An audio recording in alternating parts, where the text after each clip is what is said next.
Shannon. And I'm Holly. And this is a Girls Gone Curious podcast, where we talk about things that make us curious. So grab your favorite drink, sit back and relax because your show is loading.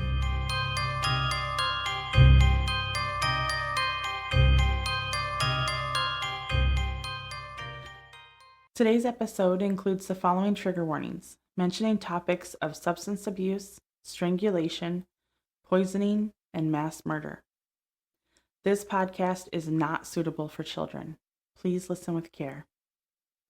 We apologize if we say any of the names or places wrong in today's case.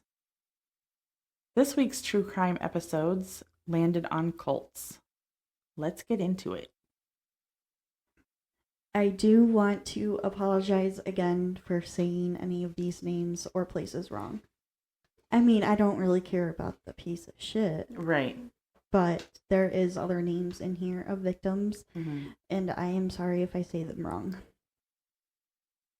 Aum Shinrikyo was founded in the 1980s by Chizo Matsumoto. It started out just as a group that would get together to learn and practice yoga and meditation.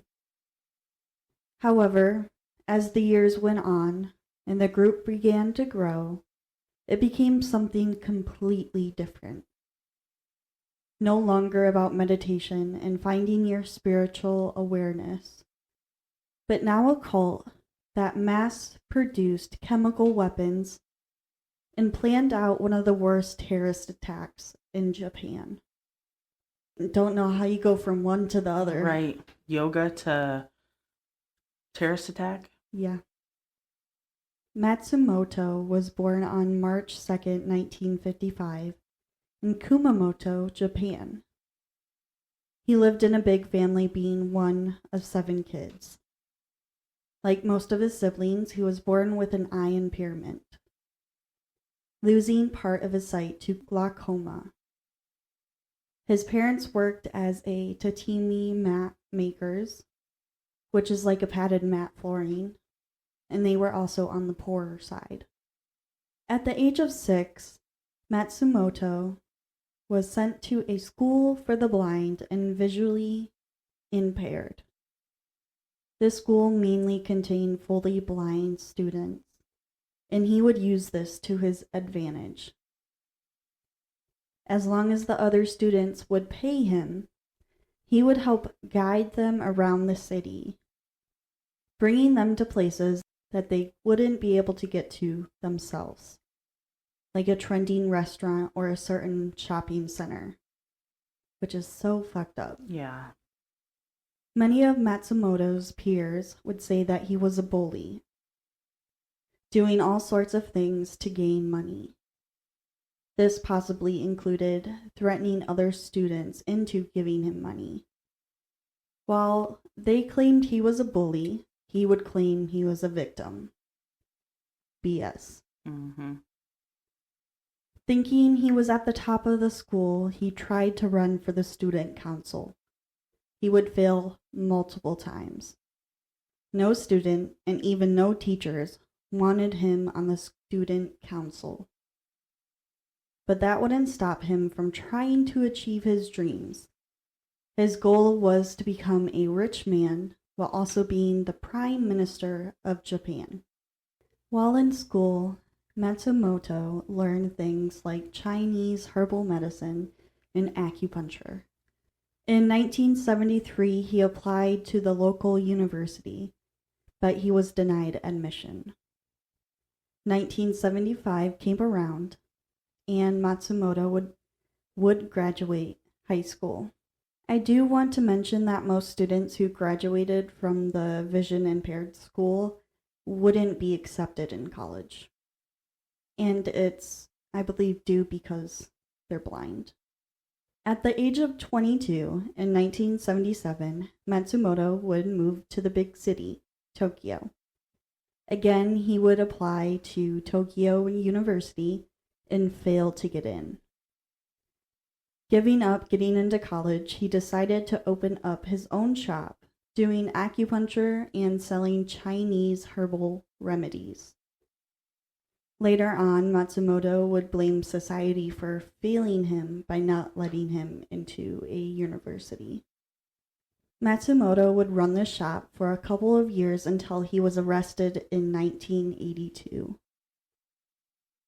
He was arrested for running a pretty much pharmacy and practicing pharmaceutical practices without having a license. After spending 20 days in jail, Matsumoto was found guilty and had to pay about an $800 fine. I do want to mention that he would also sell remedies claiming to do one thing when it never actually did it. While this was going on, Matsumoto did meet someone. In 1978, he married a woman named Tamioko. They met when she was still in college, and after opening the shop, she would help him run it. It's not exactly confirmed how many kids they did have together, but we do know for sure he had at least 6, 2 sons and 4 daughters. And they were all born within the years of 1970 to 1980s. After his business was shut down, Matsumoto would heavily lean into religion, learning more about medication and ancient religious philosophy. He would join a Ganshu, a Buddhist religious group founded by Kiriyama Saiyu. Spending a lot of his time there, he got into meditation and spiritual energy. In 1984, Matsumoto took a spiritual trip into the Himalayas. When he got back, he would claim that he reached ultimate salvation. He also claimed that he met Dalai Lama, which is true because there is a photo out there with them both. But the part that might be harder to believe is that he claimed Dalai Lama told him a secret to the spiritual world. Bullshit. Yeah. One truth for every 3 lies. Yeah.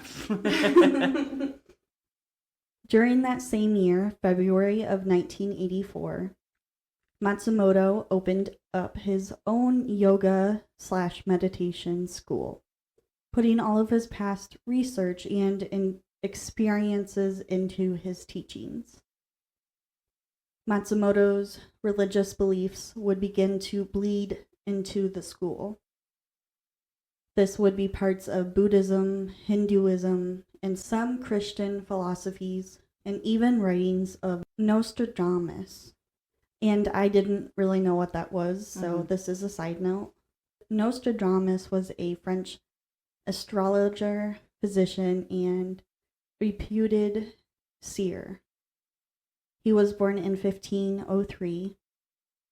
His work consisted of poems that predicted future events or prophecies.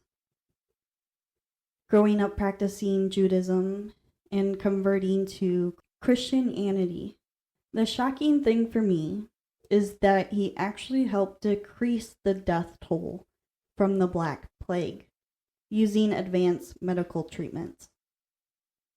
Some of his prophecies would apparently come true, but a lot of them also didn't come true. Some of them, no one understood what it was supposed to actually say. Basically, a bunch of gibberish. And of course, he predicted the end of the world. That is the part that would be used in Matsumoto's beliefs. So basically, Matsumoto would take parts of different religions and put them all together to create what he liked. Essentially, he created his own religion using only parts of others. In 1985, Matsumoto was featured in the Twilight Zone Japanese magazine. He claimed he achieved levitation, saying, "Now, the length of time I can levitate is about 3 seconds, but it's gradually lengthening. In about a year, I should be able to fly freely through the sky."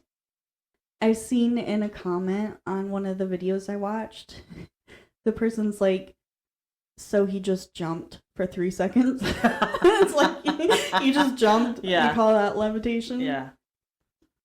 A year later, in 1986, Matsumoto would change his name to Shoko Asahara.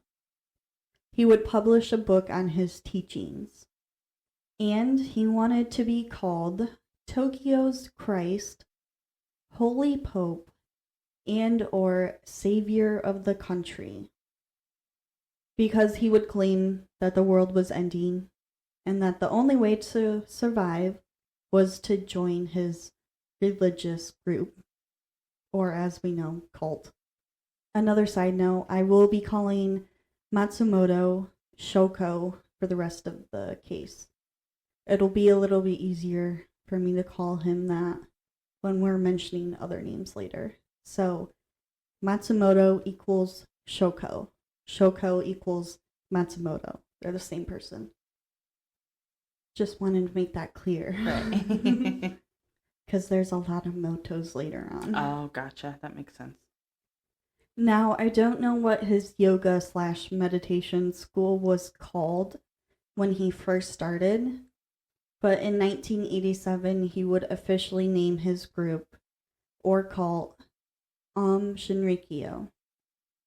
When he does this, Shoko comes out to claim that he can offer spiritual happiness and complete salvation, saying he will take on the world's sins. Like with almost all cults, Shoko would say that he was reincarnated multiple times, claiming in his past life to be important religious figures. To draw people in, he appeared on talk shows and was mentioned in many different books. This included comic books. In the comics, Shoko would appear as a hero. His goal was to appeal to the younger generation, the more impressionable group. At this time, younger adults almost felt a relief going into Aum Shinrikyo. They could take a break from the high pressure in the academic competition. However, when they joined the group, really being a cult, they were distanced from the outside world. They had to prove their dedication by putting everything into joining, losing contact with friends and family, and even having to give all the money they had to Aum Shinrikyo. Whether it was consensual or not, it didn't matter. Once you were in there, there was really no way out. If someone did escape, they'd tell stories of the harsh treatments they were forced to do. Some said they had to go through shock therapy and were forced to take hallucinogenic drugs. One man who escaped said he was forced to drink gallons of hot water, then throw it up. Jesus Christ. They were claiming it would purge his system.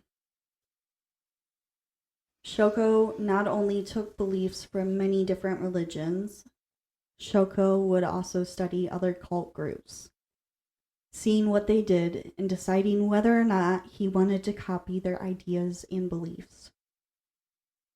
When he was traveling, he met with multiple other spiritual masters, and he claims that they acknowledged him as an enlightened being.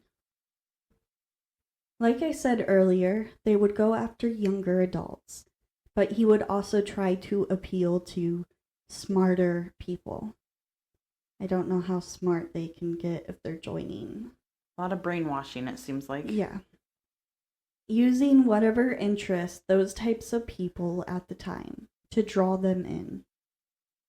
Shoko attended many seminars that hosted thousands of people, telling and promising them he could heal and fix all of their problems. What started out in just a one-bedroom apartment turned into multiple buildings and warehouses, not only in Japan, Members would start by moving into these warehouses and buildings, and that would be the first step to cutting off their family and friends. Most would wear monastic clothing and even change their name into a new spiritual one. Monastic is basically monk type clothing. Oh, okay. I was thinking like plain. Yeah, it's like not form fitting. Plain monk type. They're like usually robes or loose fitting, all one color. Or like what the Pope would wear, kind of. Okay. So very plain clothing. Was there like, did the male and females wear different colors, or was it all the same? I believe it was all the same. Oh, okay. As long as you had money, you could join. Once in, members were easier to manipulate, telling them they needed to go through the initiation process, whether that be fasting or taking unknown drugs without question. And after getting them into that state of mind, it makes it all the more easier to control them. Even after the initiation process, the test would continue. You would be on a strict diet and kept having to fast to achieve salvation. Some would have to wear a fabric-like helmet that had wires sticking out of it, connected to whatever the fuck it was connected to. All the while, they had to stare at a picture of Shoko. There was also a rumor that members would have to drink a liquid that either contained Shoko's blood or bathwater. Fucking disgusting. Would you rather drink blood or bathwater? Oh my god, both is so disgusting. I'm not going to answer that because I think I would.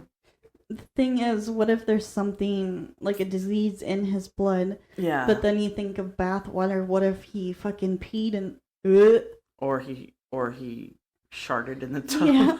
I mean, you got butthole juices in that water. Yeah. Fucking disgusting.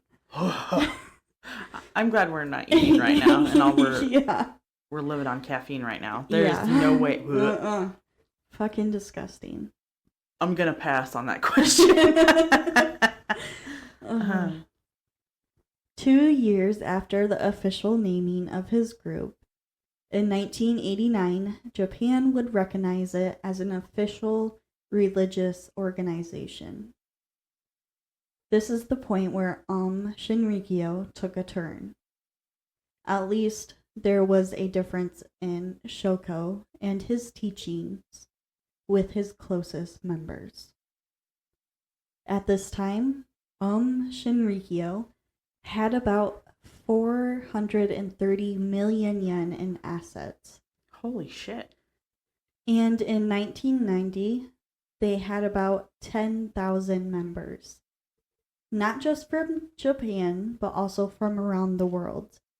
Russia being one of the biggest outside of Japan, along with Germany and even the US. The more people that followed Shoko, the more he pushed the boundaries.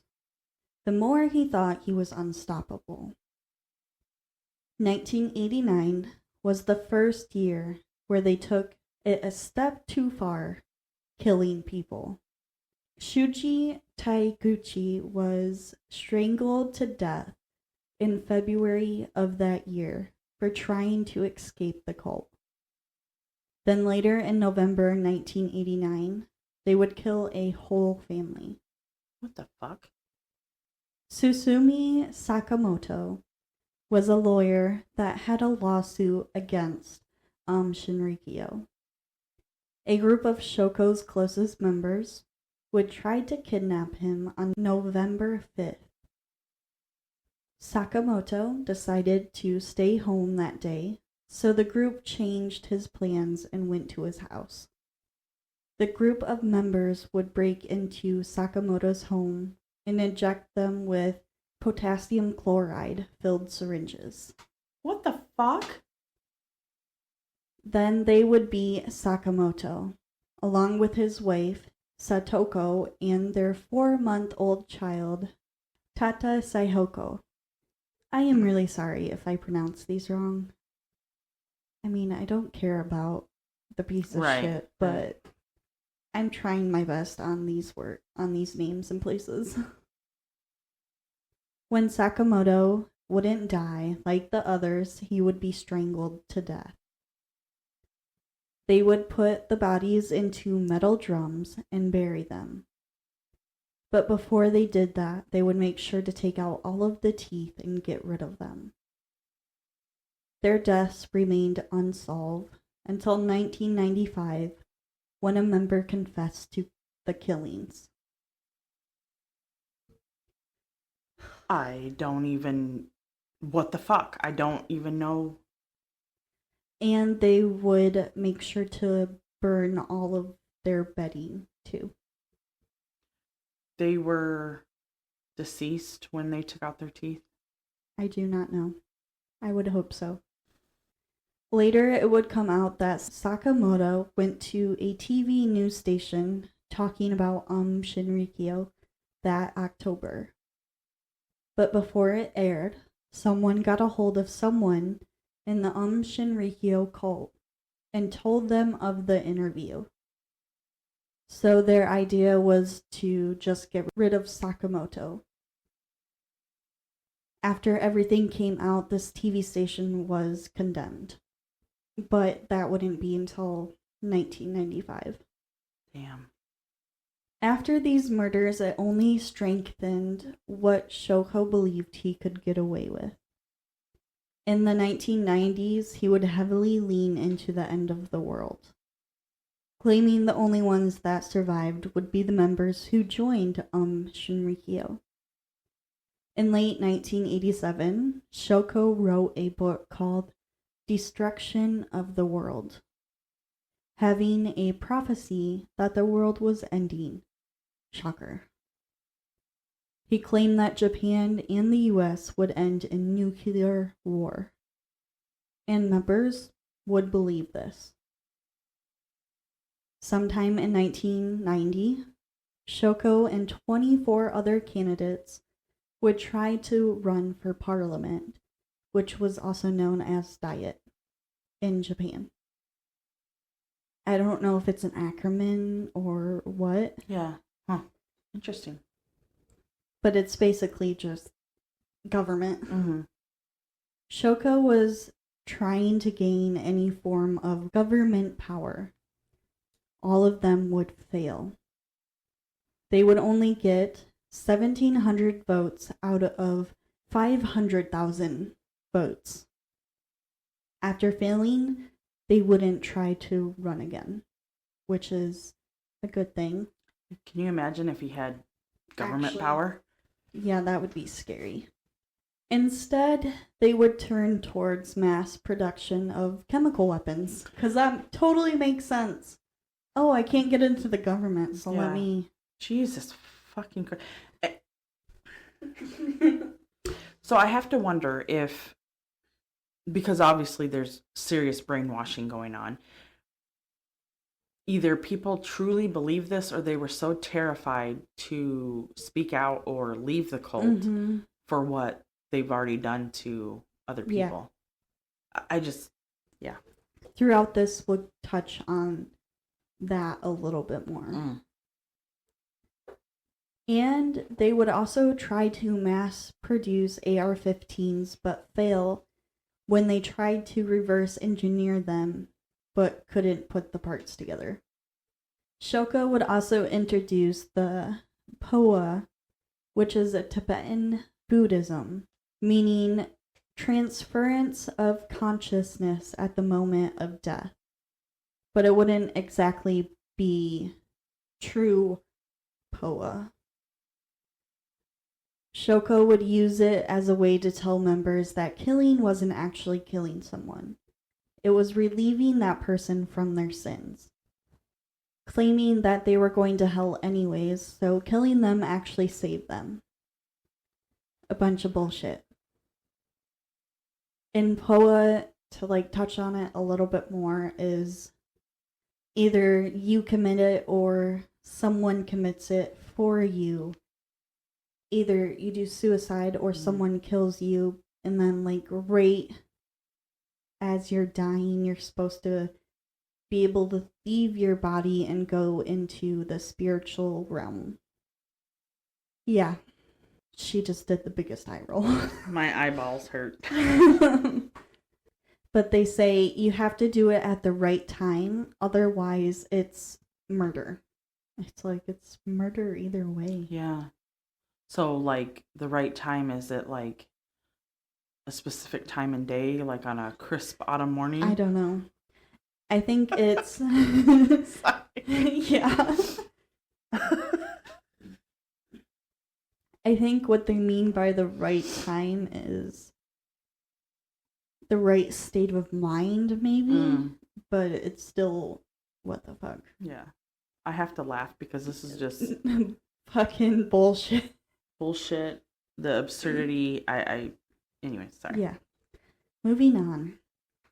Shoko would also make up attacks that were committed against Shinrikyo. That the Freemasons, Jews, and other groups had attacked their base with poisonous gas, making members believe that those groups were the enemy. Once again, Shoko would come out in 1993, claiming the world was ending. That it would end in nuclear devastation sometime in Japan in between 1996 to 1998. Also saying that World War III would break out in 1997. Completely diving into being a doomsday cult. Along with this, Aum Shinrikyo would increase its security, wiretapping and bugging phones. Even a group would pretend to be IT guys and break into corporations to do this. And they would get away with it. They would use this to add to a list of people and groups they needed to get rid of. If they even heard you talking shit or saying something bad about Aum Shinrikyo, you would be put on that list. On this list, it included people's name and even groups. They had a leader of another cult called Happy Science on the list. They would later try to kill him using a chemical weapon and fail. Another person on this list was the manga writer Yoshinori Kabayashi. After he scrutinized Shinrikyo in one of his mangas. Sometime in 1993, they tried to assassinate him with another chemical weapon, and they would fail. I'm just going to say they have a lot of fails, and it's a good thing. Yeah. 1993, Shinrikyo built a lab to mass produce sarin and many other chemical weapons, like VX and mustard gas. What the fuck? They would also try to collect and spread diseases, like Ebola and anthrax. How the hell do they have access to all this stuff? I don't know. Very manipulative and... I'm like... Yeah, I don't know how the fuck they even... Yeah. Another side note. Sarin is a human-made chemical warfare nerve agent. One of the most toxic and fast-acting agents. It is clear, colorless, and a tasteless liquid with barely any smell. Who the fuck would taste it? Yeah. And how the fuck... I have questions. I don't think we want the answers. Yeah. Because I doubt it was tested on... willing participants. Yeah. When interacting with the air, it evaporates into vapor that spreads quickly through the environment. Symptoms and signs can range from blurry vision, chest tightness, difficulty breathing, to loss of consciousness, cardiac arrest, seizures, and respiration failure. Basically, sarin stops all body functions and organs. VX is pretty similar to sarin, but being 10 times more toxic. The first attack would take place in 1993, when a group at the Tokyo headquarters would release a strand of anthrax from their roof. They would throw liquid infected with anthrax off their building. This, fortunately, would fail. The certain strand of anthrax they had wasn't strong enough or contagious. And I believe people only reported just bad smells. 1994, there would be attacks on several people and groups. In January, they would kill Kotaro Ochida for either trying to leave or from disobedience.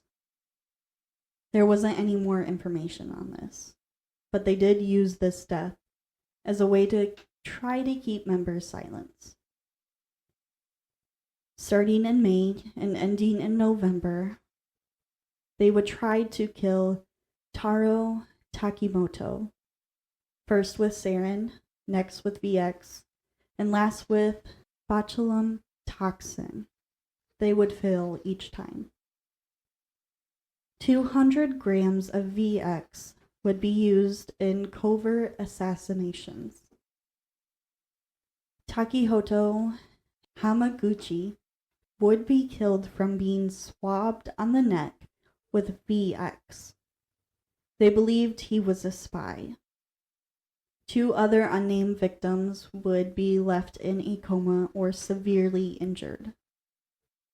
A test would be conducted on 29 sheep at Bonjawarn Station, which was a ranch in Australia. I don't exactly know how tests went about, but I do know it was with using sarin, and they did it without anyone questioning Aum Shinrikyo. The police would write it off as a mysterious poisoning. That's interesting because in the manner that at the beginning, they didn't have any members in Australia. So they just flew to a whole random country that they didn't have any members to poison. Mm-hmm. That's what I'm assuming. Yeah. The biggest attack to happen in 1994 would take place on June 27th. Aum Shinrikyo members loaded a refrigerated truck that they converted into a heater to vaporize sarin. It also included a built-in fan to disperse the sarin once it evaporated. At 10:40 p.m., they would park it outside the apartment complex of 3 judges that were against Aum Shinrikyo in a land dispute. Around 11:30 p.m., 911 calls would flood in, claiming people were passing out and convulsing. Police would arrive and assume it was a gas leak, but having no idea from what. 8 people would die, and over 500 were injured. Some sources said none of the judges died, while others say only 1 survived, so I'm not too sure on that. I did find 3 of the 8 names that died from this attack. Sumiko Koho, Yutaka Kobayashi, and Mi Yasumoto. The others are unknown. One of the victims that died was in a coma for 14 years before they died from the attack. Damn.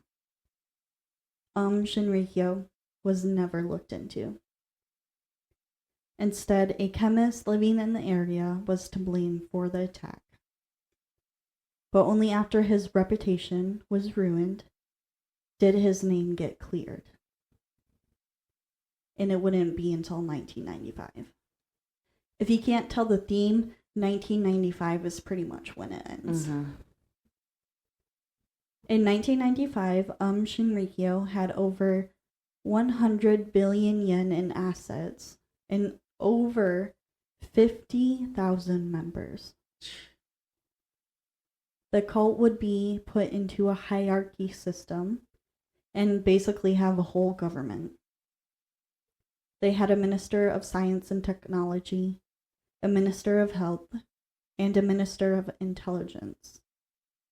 And these people were the most trusted people Shoko picked himself.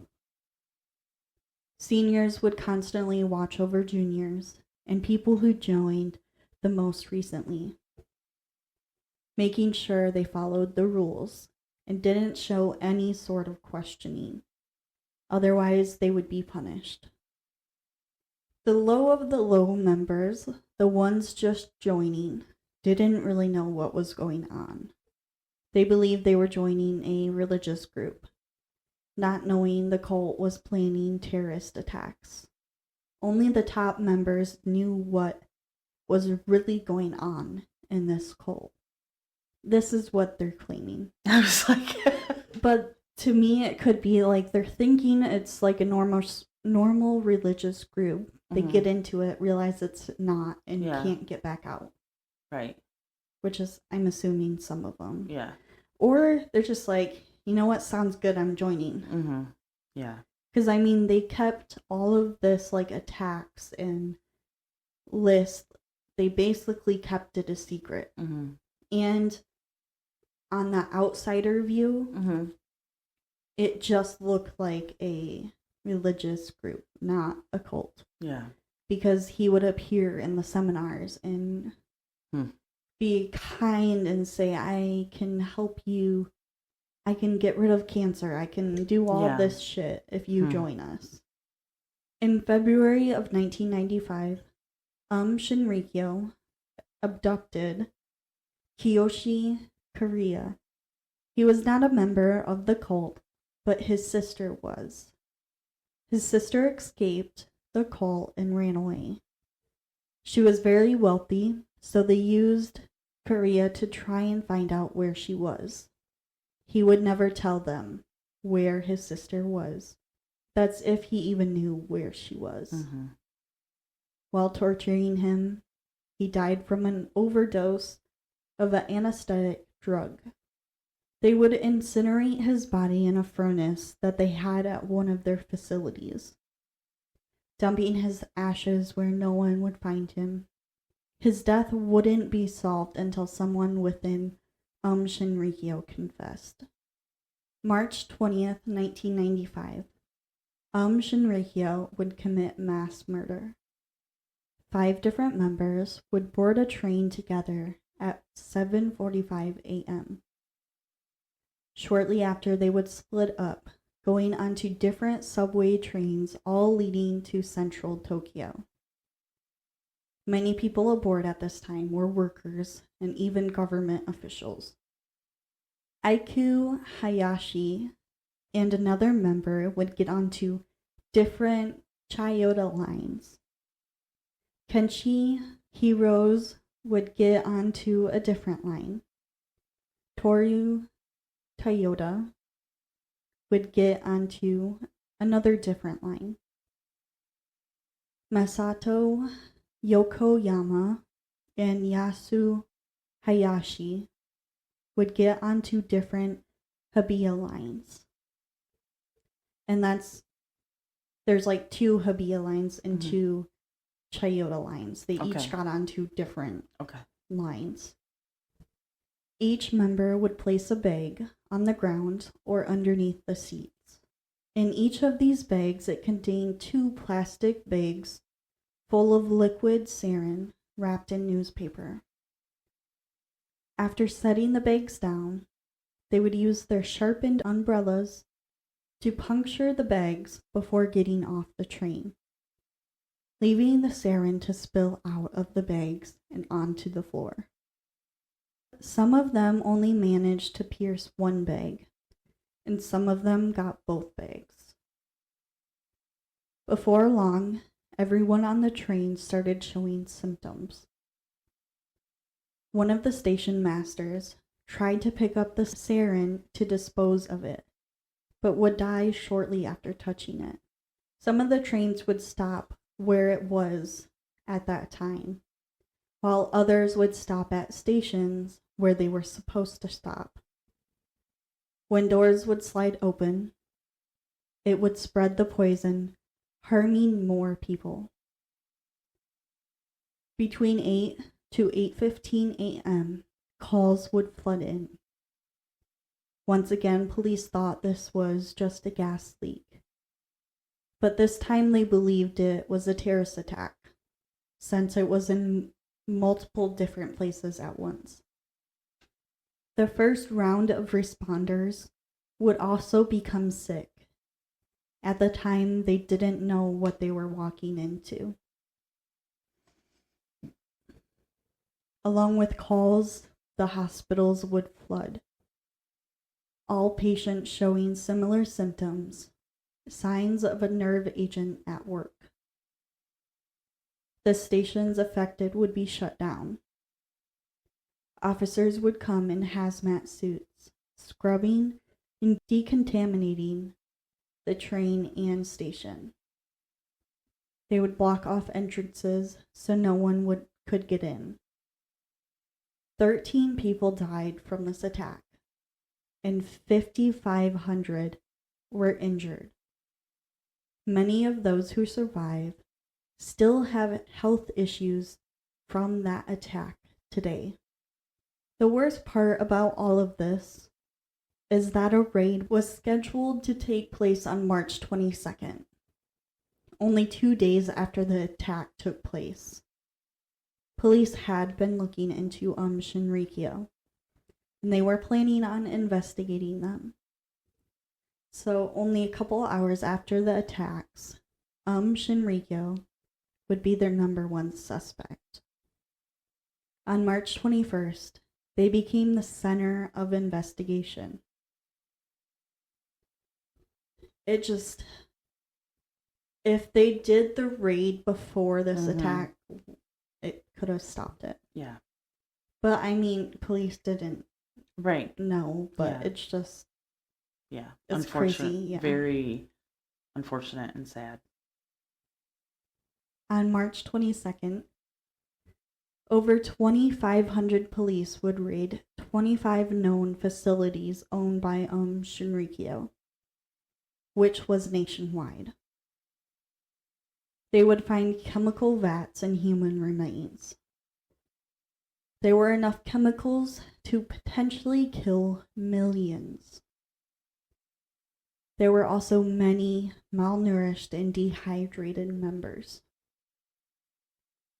Police would arrest hundreds of members, but the main person they wanted, they couldn't find. They would begin a manhunt for Shoko. But in reality, Shoko never left Aum Shinrikyo. Through multiple interrogations, they came to find out that Shoko had a hidden compartment or room, I don't think you can call it a room, between floors. It was custom built with soundproofing, flooring, or ceiling, whatever you want to call it. It was cramped and dark. This would be located in warehouse number 6. I don't know what city that is in. Mm-hmm. I would think it's probably like the main headquarters. Yeah. That's what I would assume. Mm-hmm. May 16th, 1995, police would drill into warehouse number 6 and find Shoko. He said nothing and didn't resist the arrest at all. The Aum Shinrikyo trials would last over a decade. Shoko was indicted on 17 charges. That's it? Yeah. His trial would begin in April 1996, secured at a Tokyo courtroom. In the beginning, he would make excuses and give out bullshit reasoning on why he did what he did. Then he would try to place all of the blame onto his followers, claiming to have no control over what they did. And eventually, he would just stop making sense altogether. He would either just hum like he was meditating or say a bunch of incoherent bullshit. This could have possibly been to seem mentally incompetent. But he was mentally checked out, and he was completely mentally competent. So, I don't know what it's called over there, but basically insanity was out of the question. That's good. Families of victims and members of Aum Shinrikyo would come forward, talking about everything they went through and how they were treated. Also mentioning that Shoko was the main guy. He was the one controlling everything, and he's the one who told them what to do. Shoko's trial would take over 7 years, with hundreds of sessions. Jesus. I mean, rightfully so. There's so many people that were killed, and this is just what is known. Yeah. Like, there could have been many more that were killed that don't know about. I bet you there is. Yeah. Especially if they had that list. Mm-hmm. Yeah. In February of 2004, Shoko was found guilty on all accounts and was sentenced to death by hanging. Shoko would try to appeal his trial. He would fire his lawyers, but also not say anything to help himself. So obviously, his appeal was denied. 190 members would be indicted and tried. Some of them would only get a few years, while others would get a life sentence in prison. 12 members, Shoko's closest and most trusted people, would also be sentenced to death. These people included the ones who participated and planned the sarin attack. On July 6, 2018, Shoko and 6 of his followers were executed. The remaining 6 were executed on July 26, 2018. That's crazy. It happened in 1995. Yeah, that's a long time. Yeah. October 1995, Aum Shinrikyo was officially dissolved as a religious corporation. I would hope. Yeah. All of their assets were liquidated through bankruptcy to compensate victims. Roughly 1.5 billion yen was distributed to the victims, which is roughly 14 million US dollars. But honestly, there's never enough money to compensate victims. No. In 1999, Japan passed Organization Control Act. This enables surveillance groups on religious organizations like Aum Shinrikyo. And successors of Aum Shinrikyo remain under constant monitoring. Right after the arrest of Shoko, some members of Aum Shinrikyo would try to retaliate. They would try to poison other people but fail in all attempts. Previous members would branch off and create their own religious group based on Aum Shinrikyo. One group is called Elf, and splintering even more, another one would be called Hikari no Wa, or also known as Ring of Light. Today, there are still groups that were a part of Shinrikyo that exist, mainly being in Eastern Europe and Russia. Damn. The only thing I can think is maybe the places outside of Japan weren't planning terrorist attack like the ones in Japan. Yeah. That's the only thing I can think. Yeah. I mean, they're still under watch. Yeah. Of some sort. So I have a couple mentionings. In 1990, there were many botulinum toxin attacks by Aum Shinrikyo. This included 2 naval bases, Natari Airport, and the Imperial Palace, and many other places. In 1993, there were more botulinum toxin attacks at the Crown Prince's wedding, 2 random attacks with anthrax, and at the National Diet, along with 2 attacks at the Imperial Palace and the Tokyo Tower. I believe these did nothing. That's good. I mean, yeah, that's good. Yeah.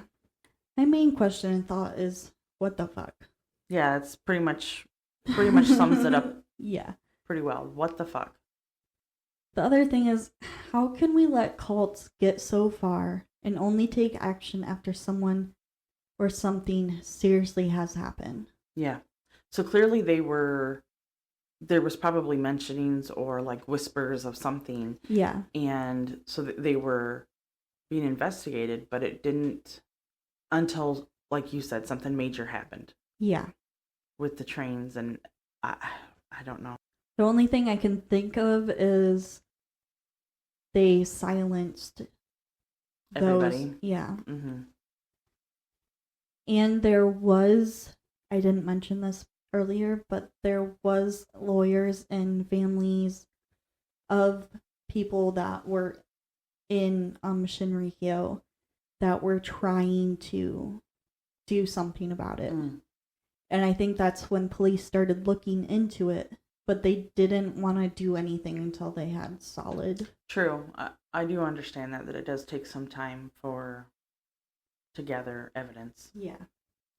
But unfortunately, deaths had to happen before. Yeah. There has to be a point where religious groups step over a line and become a cult. Thing is, where is that line? How much harm has to happen before we stop it? It happens over and over, but we pretty much learn nothing from it, and it just keeps happening. Yeah. I get that there is religious freedom, and you can do what you want, but there's, like I said, a line. Right. That they shouldn't be able to cross, but they do. Agreed. I don't know if is there any, like, big active cults today. I'm sure there is somewhere, but I'm trying to think. I haven't heard any. Yeah. Like, heard of any, but they could be keeping it under wraps. So. Yeah. The only thing I can really think of is basically splinters of cults that did exist. Mm-hmm. Kind of like the Ring of Light and all of that. Yeah. I just hope that they're an actual religious group and they're not doing anything that Shinrikyo did. Agreed. Questions? Thoughts? So this is totally like back to the beginning of the case. So at the university, they didn't allow people who were visually impaired. Is that because they didn't have the ability, they didn't have like the standards and the abilities to, like the safety measures and stuff for people who... Yeah, I'm not quite sure. I'm not quite sure on that. I was just curious because But I'm assuming this is horrible to say, but it might have been because they thought less of them. Yeah. And a blind school wasn't as, I don't know how to say it, like detailed as regular high school. Okay. That's what I think it's like. That makes sense. But it also could be like what you said. There wasn't safety measures, and they didn't cater to the blind. So they, because I mean, you got to have either record or have someone write for you or something like that. Yeah. My only other question was, how the hell did he get into comic books? I don't fucking know. Like, as a hero, like, I am so... I mean, literally the trend for this case is what the fuck. I don't know how he got so popular. Yeah. He must have been very... manipulative. Yes. And at this time in Japan, in 1980, to kind of give you a view of what it was like, this was the time where Super Mario was created, and they had a very good economic success in the 80s, and they were kind of in the middle of, they kind of had like two religions at the time. Okay. That they kind of split a little bit, and there was also pop from the US that would come towards Japan, and then there was a big hit in the make of Japan cars, and yeah. And then in 1990, their economic success kind of just went down. Oh, okay. And also during this time, it was a lot of people were putting work above their family. Oh, okay. Because of the economic success. And there was even people dying from working so hard. And there was a big stress on kids and young adults to get a degree and do the best you can and basically get your shit done so you can go and work yourself to death. So I feel like that's how a lot of people got into Shinrikyo, because it was a break from the stressful academic that side. makes sense. And he was going to youth, which is they're more impressionable. And they were also, the youth was figuring out their own type of religion as well. Yeah. Just what the fuck? I don't know. But this dude, this fucking piece of shit, never came up with anything pretty much original. He would copy and paste to create his cult. And I have no idea what his family is doing or how they felt about it, because they're not really mentioned at all. Did he kill his family? I know one of his daughters at least was alive, because I seen an article about her getting his ashes and stuff. Oh, okay. Fucking cults are just another level of insane. Agree. The stuff people believe. I say I would never get into a cult or anything, but honestly, I don't know what. Sometimes you don't know until you're actually in it, I guess. Yeah, and once you get in it, you can't leave. Yeah. And I'm assuming they killed multiple other people. Yeah, that's what I'm assuming too. About. Yeah. Because they did say they found human remains. But not who they... No. They didn't say how many or anything like that. But I'm assuming they did, especially if they had an incinerator. Yeah. Oh, yeah. I think what pisses me off the most is the fact that the lawyer, Sakamoto, he did the interview at this news station, and someone told Shinrikyo. Yeah. Before it was even released. I don't even know if it was actually released. Yeah. Like, what the fuck are you doing? Like, don't you want... I don't know. It had to be someone that was working at the news station that had an in with That's Shinrikyo. what I'm thinking, too. It's like, don't you want that story to break? Because it would be huge for your news station. Yeah. And I believe the lawsuit that Sakamoto was doing was for a victim's family. Oh, okay. Like a victim's family members came to him, and he was... I don't know exactly what the lawsuit was on, because it didn't mention it. Our next episode will be an interview. Woohoo! We hope you enjoy that. as much as we did. Yes, absolutely. And then we'll jump back into another cult. Yay! But this time it's not me talking, except for the intro and extra. In my little comments. Yeah. Our hearts go out to the victims in this case and all individuals affected. With that is all we have for today. Thank you for listening. If you have any questions or comments, you can always find us on Spotify, YouTube, and Instagram at Girls Gone Curious Podcast. Until next time.